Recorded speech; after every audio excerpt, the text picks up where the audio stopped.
मुल्ला नसीरुद्दीन की खामोशी का रहस्य। अकशहर गांव में मुल्ला नसीरुद्दीन को भला कौन नहीं जानता था।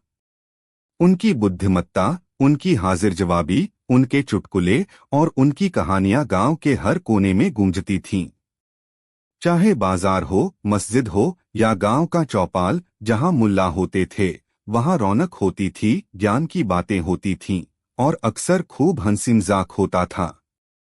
मुल्ला अपनी बातों से कभी किसी की अज्ञानता को उजागर कर देते, कभी किसी की मूर्खता पर व्यंग्य कसते और कभी कभी अपनी सीधी सादी बातों में जीवन का गहरा दर्शन छिपा लेते। लोग उनके पास सलाह लेने आते, अपनी समस्याएं सुनाते और मुल्ला अक्सर उन्हें ऐसे अनूठे तरीके से जवाब देते कि सुनने वाला पहले तो हैरान हो जाता, फिर हंसता और अंत में जवाब का असली मतलब समझकर सिर हिलाता। उनकी आवाज, उनकी बातों का जादू गांव के जीवन का अभिन्न अंग बन गया था। लेकिन फिर एक दिन कुछ ऐसा हुआ जिसने पूरे गांव को हैरत में डाल दिया। मुल्ला नसीरुद्दीन ने बोलना बंद कर दिया। यह अचानक हुआ। ऐसा नहीं था कि वह बीमार थे या उनके गले में कोई तकलीफ थी। वह पहले की तरह स्वस्थ दिख रहे थे, उनकी आंखें पहले की तरह चमक रही थीं, उनका चेहरा पहले की तरह शांत और विचारशील था।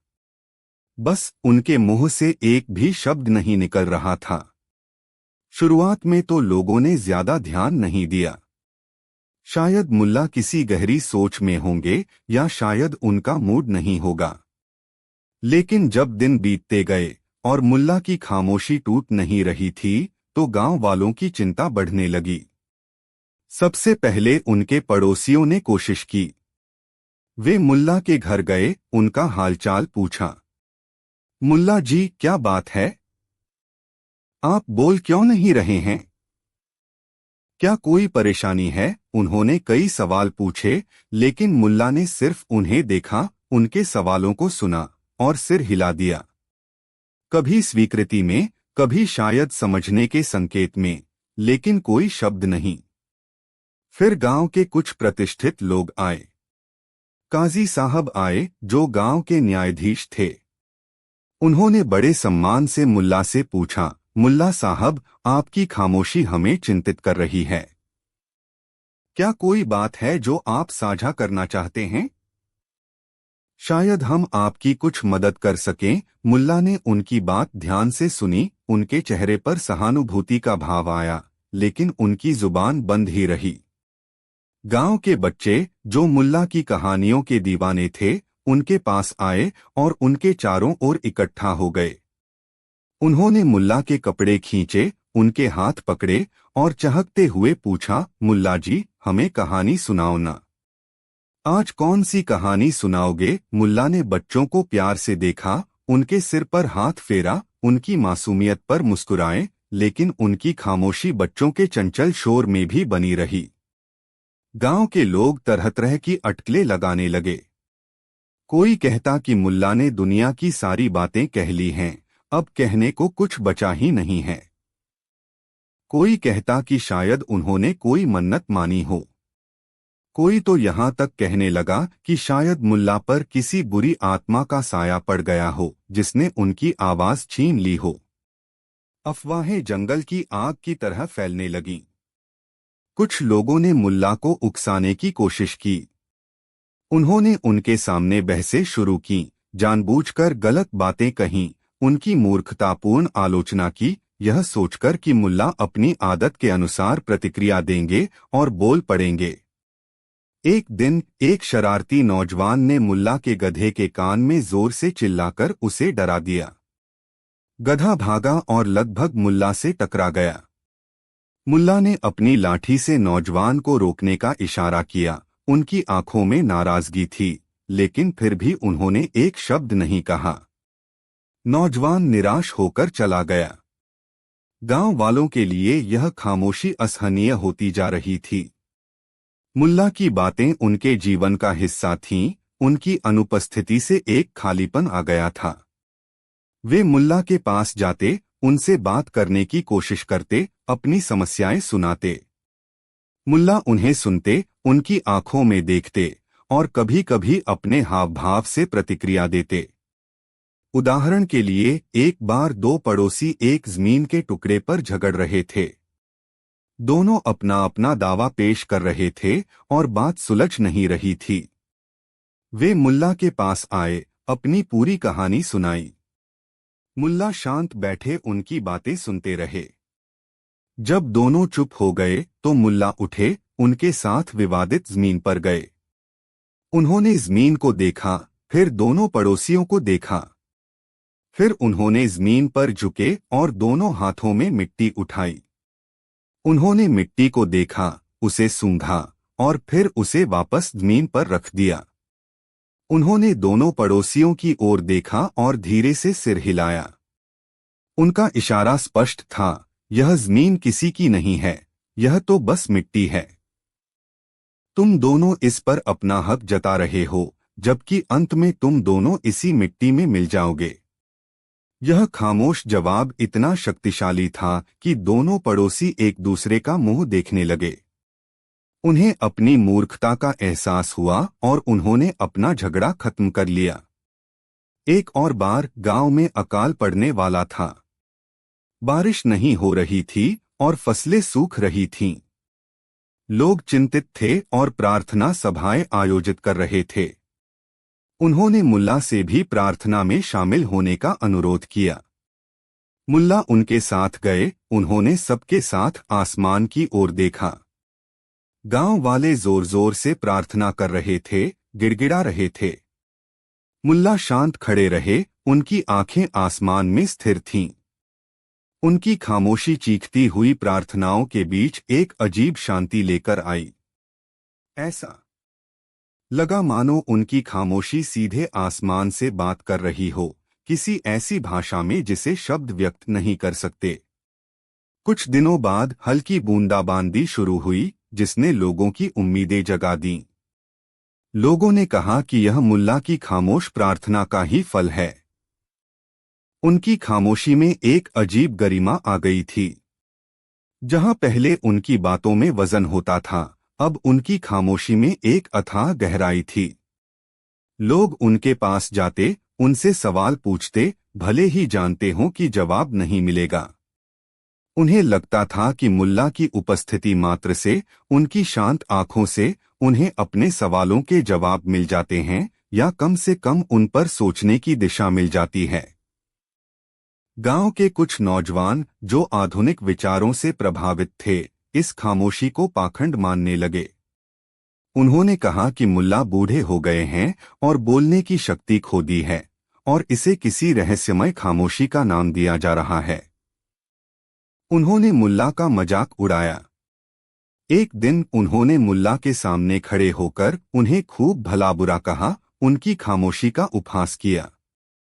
मुल्ला ने उनकी बातें सुनी। उनकी आंखों में दया का भाव था, जैसे वे उन बच्चों को देख रहे हों जो अभी दुनियादारी नहीं समझते। जब नौजवान थक गए और चले गए, तब भी मुल्ला शांत खड़े रहे। गांव के एक बुजुर्ग ने नौजवानों से कहा, तुम इनकी खामोशी का मजाक उड़ाते हो? तुम्हें क्या पता कि इस खामोशी में कितनी बातें छिपी हैं?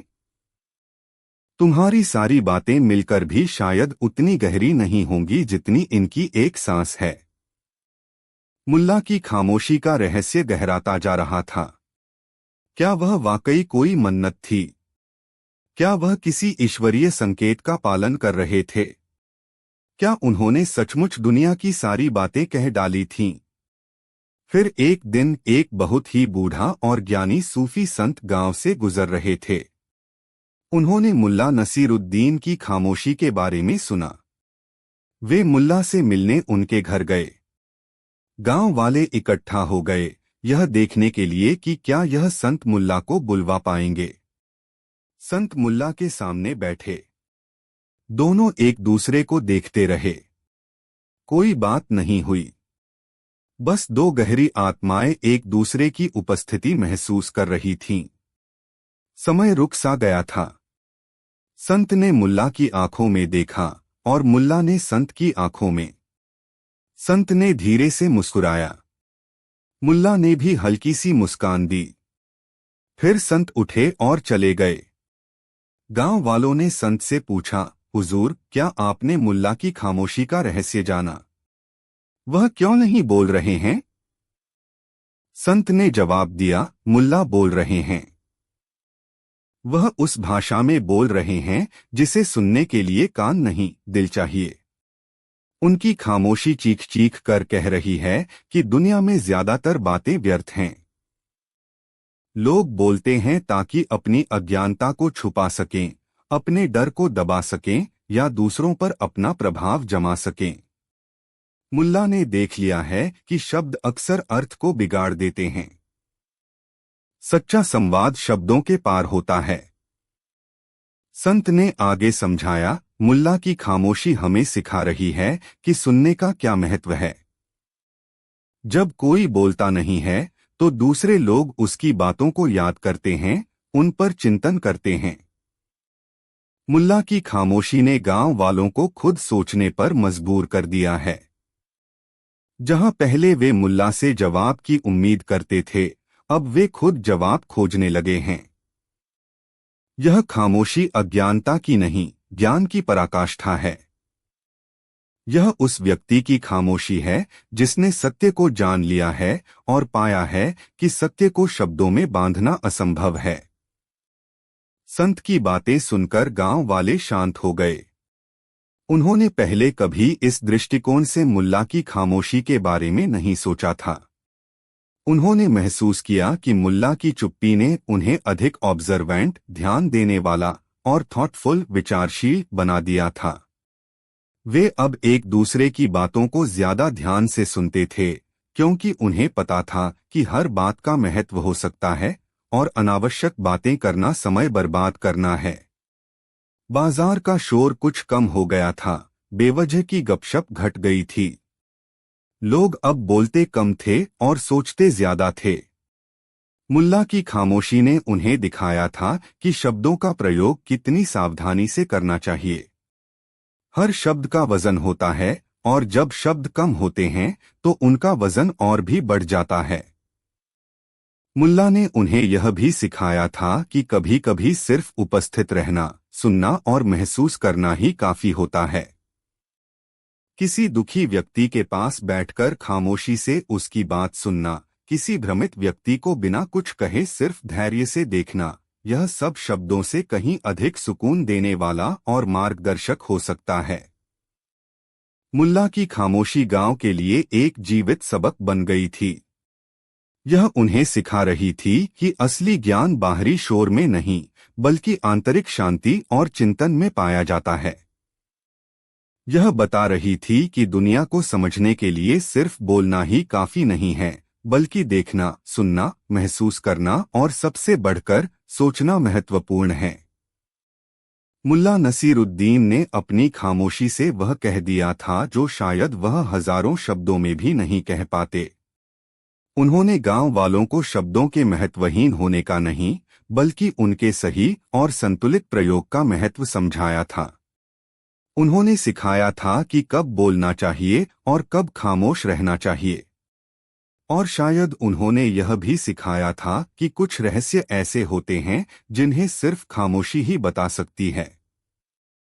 उनकी खामोशी का रहस्य यह था कि खामोशी खुद में एक भाषा है और कभी-कभी यह शब्दों से कहीं अधिक शक्तिशाली और अर्थपूर्ण होती है। यह उस ज्ञान की भाषा है जो अनुभव से आता है, उस शांति की भाषा है जो आत्मज्ञान से मिलती है, और उस प्रेम की भाषा है जिसे व्यक्त करने के लिए शब्दों की आवश्यकता नहीं होती। मुल्ला नसीरुद्दीन ने बोलकर लोगों को हंसाया, सिखाया और चुनौती दी थी, लेकिन खामोश रहकर उन्होंने उन्हें स्वयं को खोजने की राह दिखाई थी। और यही उनकी खामोशी का सबसे गहरा और सच्चा रहस्य था। गांव वाले यह रहस्य समझ गए थे, या कम से कम इसे महसूस करना सीख गए थे। और मुल्ला अपनी खामोशी में मुस्कुराते रहे, क्योंकि उनका संदेश अब शब्दों का मोहताज नहीं रहा था। मुल्ला नसीरुद्दीन और सोने के सिक्कों का भार। अकशहर की धूप से नहाई गलियों में मुल्ला नसीरुद्दीन अपने प्रिय गधे के साथ धीरे धीरे चले जा रहे थे। उनका चेहरा हमेशा की तरह शांत और विचारशील था, लेकिन आज उनकी आंखों में कुछ अतिरिक्त चमक थी और उनके कंधे थोड़े अधिक झुके हुए लग रहे थे, जैसे वे किसी भारी बोझ को उठाए हुए हों, हालांकि उनके हाथ खाली थे। गांव के लोगों ने उन्हें देखा और हमेशा की तरह अभिवादन किया, लेकिन मुल्ला ने केवल सिर हिलाया या हल्की सी मुस्कान दी, बिना रुके आगे बढ़ते रहे। कुछ शरारती बच्चों ने पीछे से आवाज लगाई, मुल्ला जी, आज किस मूर्ख को ज्ञान दोगे? मुल्ला ने पलटा और उन बच्चों को देखा। उनकी आंखों में शरारत और स्नेह का मिश्रण था, लेकिन उन्होंने कोई जवाब नहीं दिया, बस मुस्कुराते हुए आगे बढ़ गए। आज उनकी चाल में एक रहस्य छुपा था, एक ऐसा रहस्य जो उनके भीतर पल रहा था। पिछले कई दिनों से मुल्ला एक अजीब अनुभव से गुजर रहे थे। यह सब तब शुरू हुआ जब शहर के एक बहुत अमीर व्यापारी, जिसका नाम अहमद था, उनसे मिलने आया। अहमद अपनी दौलत और अपने रुतबे के लिए जाना जाता था। उसके पास विशाल कारवां थे जो दूर दूर तक व्यापार करते थे। उसके घर में नौकरों की फौज थी और उसके खजाने सोने के सिक्कों से भरे थे।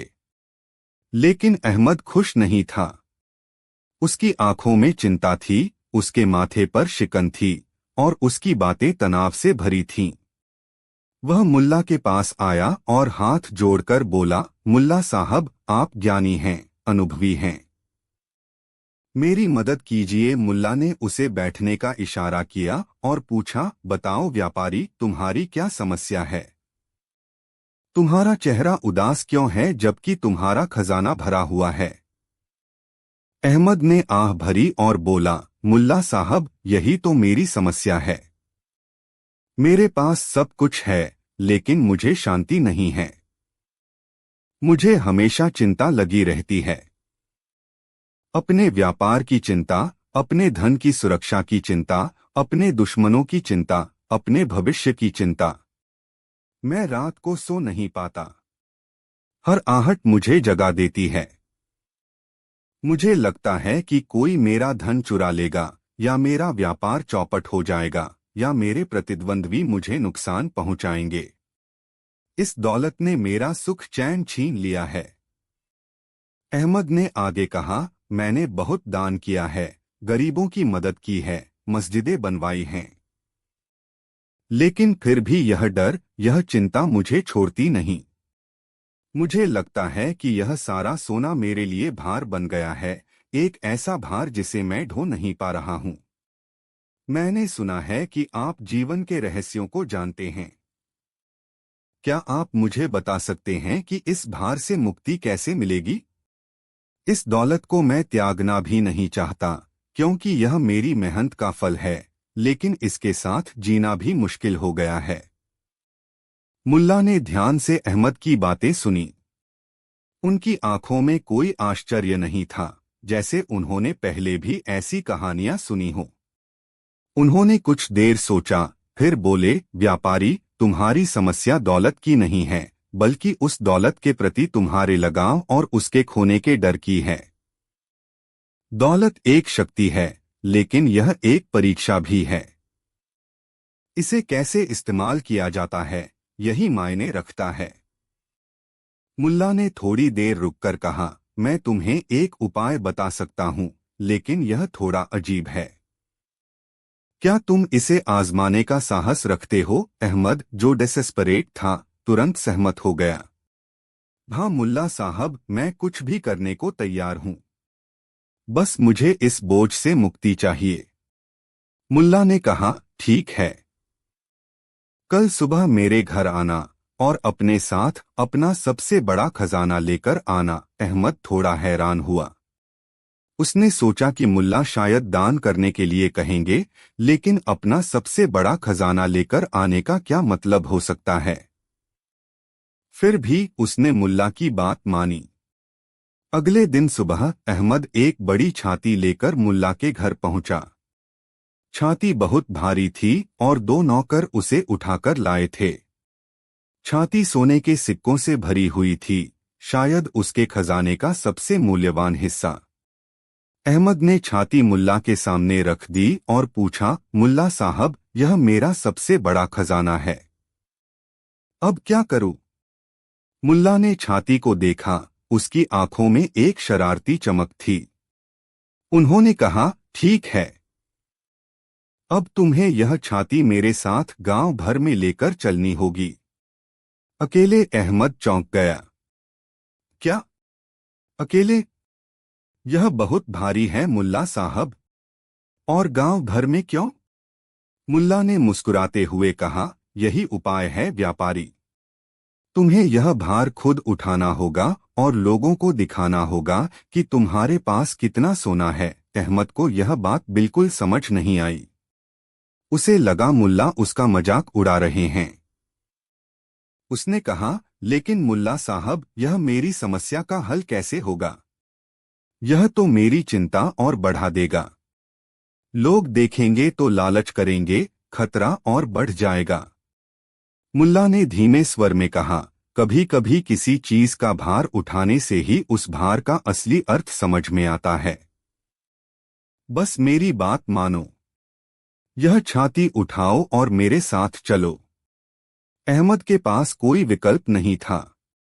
उसने अनिच्छा से छाती उठाने की कोशिश की। वह सचमुच बहुत भारी थी। उसे उठाने में उसकी कमर झुक गई, उसके हाथ कांपने लगे। वह जैसे तैसे छाती को उठाकर खड़ा हुआ। मुल्ला ने अपना गधा लिया और अहमद से कहा, चलो। और इस तरह मुल्ला नसीरुद्दीन आगे चले, उनके पीछे अहमद लड़खड़ाता हुआ, सोने की छाती का भारी बोझ उठाए हुए। गांव के लोग उन्हें देखकर हैरान थे। उन्होंने कभी किसी अमीर व्यापारी को इस तरह अपने खजाने का बोझ उठाते हुए नहीं देखा था। जैसे जैसे वे गांव की गलियों से गुजरते गए, लोगों की भीड़ इकट्ठा होने लगी। कुछ लोग सहानुभूति से देख रहे थे, कुछ लोग मजे ले रहे थे और कुछ लोग अहमद की दौलत को देखकर ईर्ष्या कर रहे थे। अहमद को शर्म आ रही थी और साथ ही डर भी लग रहा था। वह पसीना पसीना हो गया था, उसके हाथ दर्द कर रहे थे और उसकी सांस फूल रही थी। सोने के सिक्कों का भार असहनीय होता जा रहा था। मुल्ला आगे बढ़ते रहे, कभी किसी से बात नहीं की, बस चलते रहे। उन्होंने अहमद को सबसे व्यस्त जगहों से गुजारा, बाजार से, चौपाल से, मस्जिद के पास से। हर जगह लोग रुककर इस अजीब दृश्य को देखते थे। कुछ फुसफुसाते थे, देखो व्यापारी अहमद को अपनी दौलत का बोझ उठा रहा है। कुछ हंसते थे, लगता है मुल्ला साहब ने इसे कोई अजीब सबक सिखा रहे हैं। अहमद की हालत खराब होती जा रही थी। उसके कंधे टूट रहे थे, उसकी पीठ में अकड़न आ गई थी। छाती उसके हाथों से फिसल रही थी। उसे यह भार मौत के समान लग रहा था। जिस सोने को वह अपना गौरव समझता था, वही आज उसे कष्ट दे रहा था। उसकी सारी चिंताएं, सारा डर इस शारीरिक कष्ट के आगे फीका पड़ने लगा था। अब उसे सिर्फ इस भार से मुक्ति चाहिए थी। कई घंटे बीत गए। सूरज सिर पर चढ़ गया। अहमद बुरी तरह थक चुका था। वह लगभग गिर पड़ा था। मुल्ला ने देखा कि अहमद की सहन शक्ति जवाब दे रही है। वे गांव के बाहर एक बड़े पेड़ के नीचे रुके। मुल्ला ने कहा, व्यापारी, अब तुम यह छाती यहां जमीन पर रख सकते हो। अहमद ने जैसे ही छाती जमीन पर रखी, उसे अपार राहत मिली। वह हांफते हुए जमीन पर बैठ गया। उसका शरीर दर्द से कांप रहा था।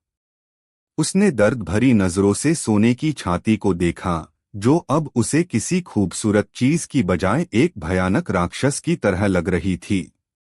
मुल्ला उसके पास बैठे और शांत स्वर में बोले, व्यापारी, तुम्हें कैसा महसूस हो रहा है? अहमद ने दर्द से कराहते हुए कहा, मुल्ला साहब, मैं मर रहा हूं। इस भार ने मुझे लगभग तोड़ दिया है। यह सोना अब मुझे बिल्कुल भी प्यारा नहीं लग रहा। यह सिर्फ एक बोझ है, एक दर्द। मुल्ला ने मुस्कुराते हुए कहा, यही मैं तुम्हें समझाना चाहता था। यह सोने का भार नहीं था जो तुम्हें मार रहा था, यह उस सोने के प्रति तुम्हारा लगाव और उसे ढोने की तुम्हारी इच्छा थी। तुमने इस छाती को उठाया क्योंकि यह तुम्हारी दौलत थी, तुम्हारा गौरव थी। लेकिन जब यह भार असहनीय हो गया तो तुम्हें एहसास हुआ कि दौलत का असली रूप क्या है। अगर वह सिर्फ भार बनकर रह जाए तो वह कष्ट देती है। मुल्ला ने आगे कहा, चिंता भी ऐसी ही होती है व्यापारी। तुम्हारे धन की चिंता, तुम्हारे भविष्य की चिंता, यह सब तुम्हारे मन पर एक भार की तरह होती है। जब तक तुम इसे महत्व देते रहोगे यह तुम्हें कष्ट देती रहेगी। तुमने आज सोने का भार उठाया और उसका दर्द महसूस किया। अब उस चिंता के भार के बारे में सोचो जो तुम हर पल अपने मन पर ढोते हो। क्या वह इस सोने की छाती से हल्का है? अहमद ने मुल्ला की बातें सुनी और सोचने लगा। उसने महसूस किया कि हाँ, वह हर पल एक अदृश्य भार ढो रहा था। डर का भार, लालच का भार, असुरक्षा का भार। यह शारीरिक भार की तरह स्पष्ट नहीं था, लेकिन यह उसके दिल और दिमाग को लगातार थका रहा था, उसे खुशियां महसूस नहीं करने दे रहा था। मुल्ला ने कहा, व्यापारी, दौलत बुरी चीज नहीं है। समस्या तब आती है जब तुम उसे अपना मालिक बना लेते हो, जब उसका खोने का डर तुम्हें नियंत्रित करने लगता है। तुमने दान किया, यह अच्छी बात है। लेकिन क्या तुम दान इसलिए करते थे ताकि लोग तुम्हारी वाहवाही करें, या इसलिए कि तुम्हें खोने का डर थोड़ा कम हो जाए? सच्चा दान वही है जो बिना किसी अपेक्षा के किया जाए, जो तुम्हारे मन के भार को कम करे, न कि उसे बढ़ाए। मुल्ला उठे और छाती के पास गए। उन्होंने उसे छूकर देखा। यह सिर्फ धातु है व्यापारी। इसका मूल्य तुम्हारे मन में है। अगर तुम इसे सिर्फ अपनी जरूरतों को पूरा करने का साधन समझो, दूसरों की मदद करने का जरिया समझो, तो यह भार नहीं रहेगी।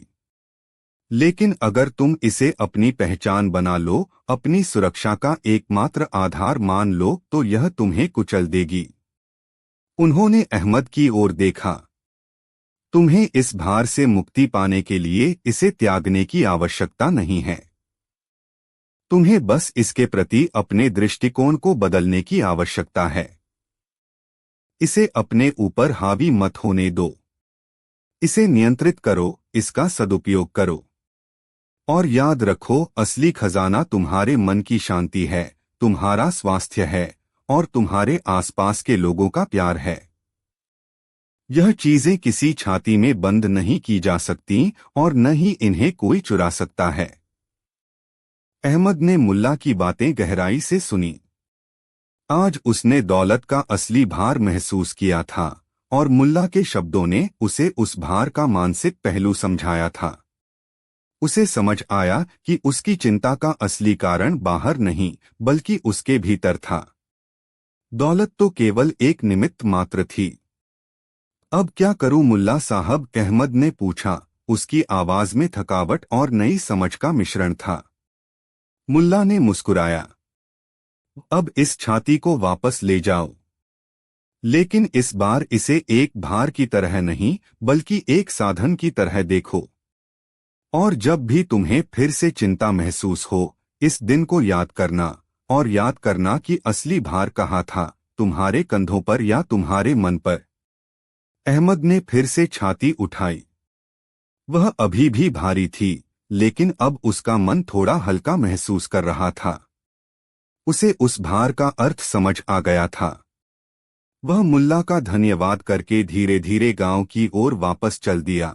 इस बार उसकी चाल में थोड़ा और दृढ़ संकल्प था। मुल्ला वहीं पेड़ के नीचे बैठे रहे, अहमद को जाते हुए देखते रहे। उन्होंने सोचा कि ज्ञान भी कभी कभी सोने के सिक्कों की तरह होता है। जब तक तुम उसे सिर्फ इकट्ठा करते रहते हो, वह भार बन जाता है। लेकिन जब तुम उसे दूसरों के साथ बांटते हो, उसका उपयोग करते हो, तो वह तुम्हें हल्का कर देता है। इस घटना के बाद अहमद व्यापारी के व्यवहार में बदलाव आया। वह अभी भी अमीर था, लेकिन उसकी आंखों में अब वह पुरानी चिंता नहीं थी। वह अब अपने धन का उपयोग अधिक समझदारी से करने लगा। उसने गांव में एक कुआं खुदवाया ताकि सभी को पानी मिल सके। उसने एक स्कूल बनवाया ताकि बच्चे पढ़ सकें। वह अभी भी सावधान रहता था, लेकिन डर उसे नियंत्रित नहीं करता था। उसने मुल्ला का सबक सीखा था। और मुल्ला नसीरुद्दीन अपनी धुन में चलते रहे, कभी अपने गधे के साथ, कभी अकेले। उन्होंने दुनिया को देखा, लोगों को देखा और जीवन के रहस्यों पर चिंतन किया। उन्होंने लोगों को ज्ञान दिया, लेकिन अक्सर अपने शब्दों से नहीं, बल्कि अपने कार्यों से, अपनी कहानियों से और कभी-कभी अपनी रहस्यमय खामोशी से। वह जानते थे कि हर व्यक्ति को अपना भार खुद उठाना पड़ता है, चाहे वह सोने के सिक्कों का हो या चिंता और डर का। और असली स्वतंत्रता तभी मिलती है जब व्यक्ति उस भार के प्रति अपने दृष्टिकोण को बदल लेता है।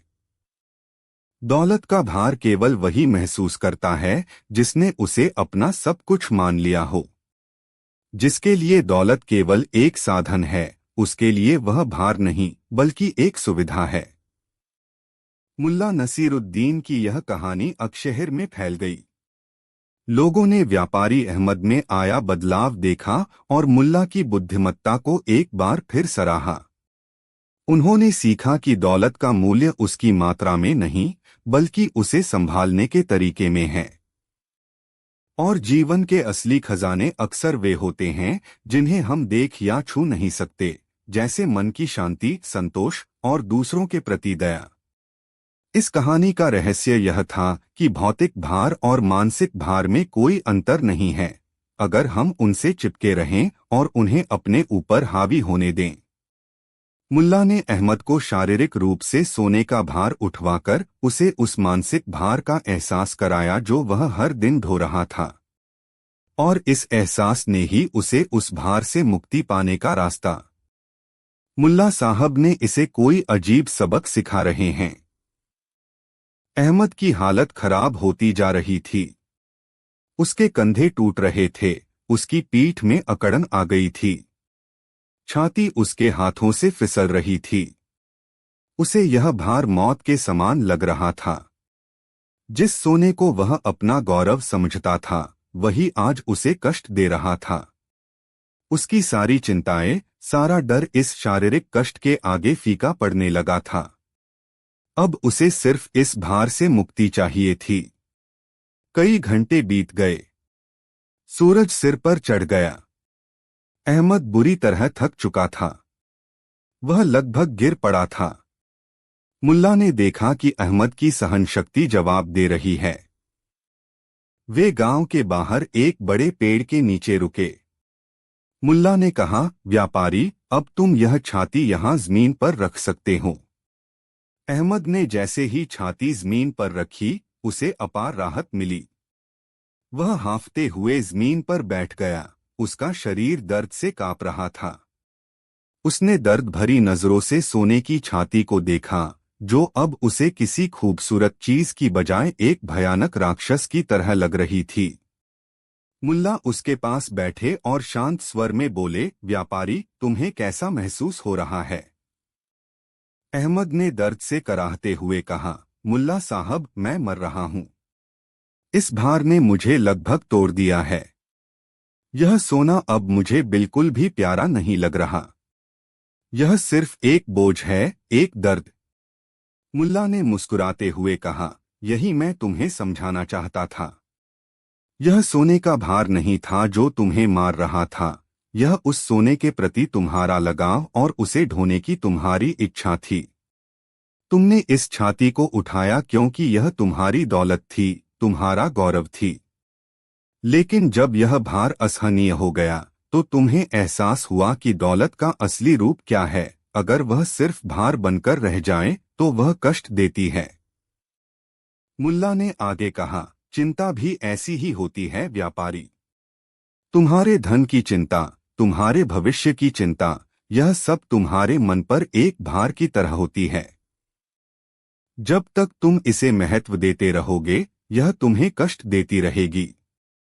तुमने आज सोने का भार उठाया और उसका दर्द महसूस किया। अब उस चिंता के भार के बारे में सोचो जो तुम हर पल अपने मन पर ढोते हो। क्या वह इस सोने की छाती से हल्का है?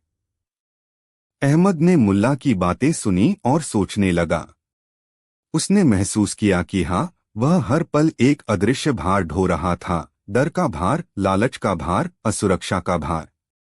यह शारीरिक भार की तरह स्पष्ट नहीं था, लेकिन यह उसके दिल और दिमाग को लगातार थका रहा था, उसे खुशियां महसूस नहीं करने दे रहा था।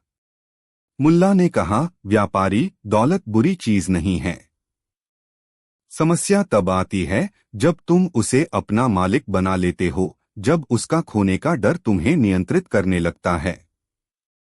तुमने दान किया, यह अच्छी बात है। लेकिन क्या तुम दान इसलिए करते थे ताकि लोग तुम्हारी वाहवाही करें, या इसलिए कि तुम्हें खोने का डर थोड़ा कम हो जाए? सच्चा दान वही है जो बिना किसी अपेक्षा के किया जाए, जो तुम्हारे मन के भार को कम करे, न कि उसे बढ़ाए। मुल्ला उठे और छाती के पास गए। उन्होंने उसे छूकर देखा। यह सिर्फ धातु है व्यापारी। इसका मूल्य तुम्हारे मन में है। अगर तुम इसे सिर्फ अपनी जरूरतों को पूरा करने का साधन समझो, दूसरों की मदद करने का जरिया समझो, तो यह भार नहीं रहेगी। लेकिन अगर तुम इसे अपनी पहचान बना लो, अपनी सुरक्षा का एकमात्र आधार मान लो, तो यह तुम्हें कुचल देगी। उन्होंने अहमद की ओर देखा। तुम्हें इस भार से मुक्ति पाने के लिए इसे त्यागने की आवश्यकता नहीं है। तुम्हें बस इसके प्रति अपने दृष्टिकोण को बदलने की आवश्यकता है। इसे अपने ऊपर हावी मत होने दो। इसे नियंत्रित करो, इसका सदुपयोग करो। और याद रखो, असली खजाना तुम्हारे मन की शांति है, तुम्हारा स्वास्थ्य है, और तुम्हारे आसपास के लोगों का प्यार है। यह चीजें किसी छाती में बंद नहीं की जा सकती, और न ही इन्हें कोई चुरा सकता है। अहमद ने मुल्ला की बातें गहराई से सुनी। आज उसने दौलत का असली भार महसूस किया था, और मुल्ला के शब्दों ने उसे उस भार का मानसिक पहलू समझाया था। उसे समझ आया कि उसकी चिंता का असली कारण बाहर नहीं, बल्कि उसके भीतर था। दौलत तो केवल एक निमित्त मात्र थी। अब क्या करूं मुल्ला साहब? अहमद ने पूछा। उसकी आवाज में थकावट और नई समझ का मिश्रण था। मुल्ला ने मुस्कुराया।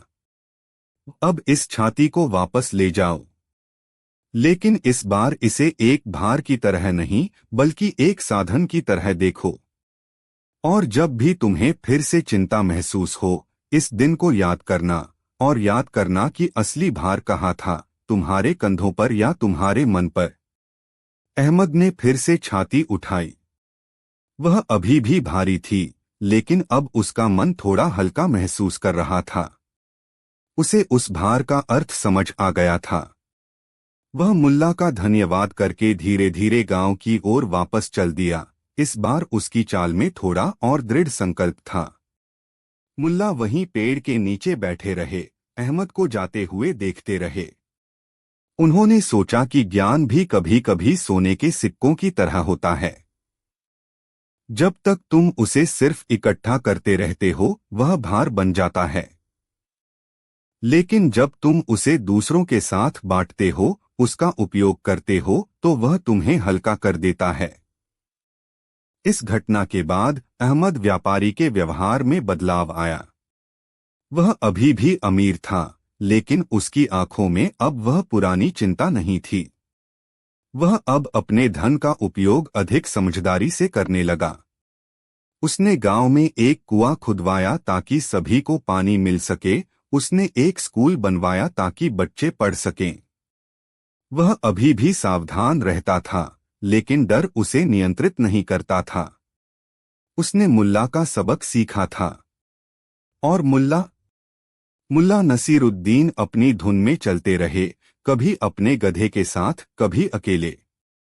उन्होंने दुनिया को देखा, लोगों को देखा, और जीवन के रहस्यों पर चिंतन किया। उन्होंने लोगों को ज्ञान दिया, लेकिन अक्सर अपने शब्दों से नहीं, बल्कि अपने कार्यों से, अपनी कहानियों से, और कभी-कभी अपनी रहस्यमय खामोशी से। वह जानते थे कि हर व्यक्ति को अपना भार खुद उठाना पड़ता है, चाहे वह सोने के सिक्कों का हो या चिंता और डर का। और असली स्वतंत्रता तभी मिलती है जब व्यक्ति उस भार के प्रति अपने दृष्टिकोण को बदल लेता है। दौलत का भार केवल वही महसूस करता है जिसने उसे अपना सब कुछ मान लिया हो। जिसके लिए दौलत केवल एक साधन है, उसके लिए वह भार नहीं बल्कि एक सुविधा है। मुल्ला नसीरुद्दीन की यह कहानी अकशहर में फैल गई। लोगों ने व्यापारी अहमद में आया बदलाव देखा और मुल्ला की बुद्धिमत्ता को एक बार फिर सराहा। उन्होंने सीखा कि दौलत का मूल्य उसकी मात्रा में नहीं बल्कि उसे संभालने के तरीके में है। और जीवन के असली खजाने अक्सर वे होते हैं जिन्हें हम देख या छू नहीं सकते, जैसे मन की शांति, संतोष और दूसरों के प्रति दया। इस कहानी का रहस्य यह था कि भौतिक भार और मानसिक भार में कोई अंतर नहीं है, अगर हम उनसे चिपके रहें और उन्हें अपने ऊपर हावी होने दें। मुल्ला ने अहमद को शारीरिक रूप से सोने का भार उठवाकर उसे उस मानसिक भार का एहसास कराया जो वह हर दिन ढो रहा था। और इस एहसास ने ही उसे उस भार से मुक्ति पाने का रास्ता